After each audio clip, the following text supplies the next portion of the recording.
4 years after Maximilian Kolbe died at Auschwitz, an atomic bomb exploded over Nagasaki, and a Franciscan monastery he had founded was still standing.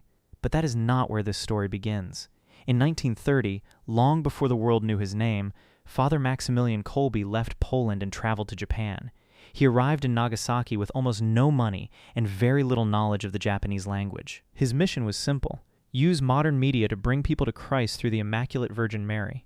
Kolbe founded a Franciscan community called Mugenzai no Sono, the Garden of the Immaculate.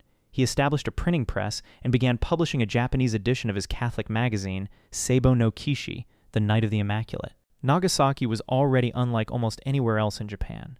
Catholicism had survived there through centuries of persecution, carried secretly by generations of hidden Christians. Kolbe chose a hillside outside the center of the city for his monastery. Years later, poor health forced him to return to Poland. Then came the Nazis.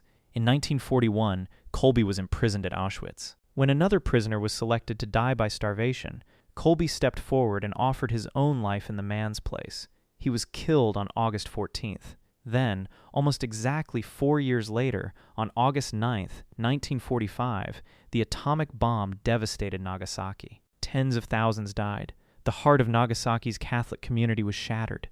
But Kolbe's Franciscan friary survived, not because Kolbe had predicted the atomic bomb, as some later stories claim. The monastery stood behind a mountain ridge that shielded it from the worst of the blast, and the mission continued.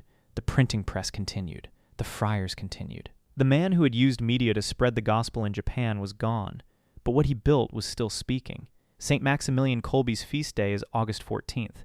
Saint Maximilian Kolbe, pray for us.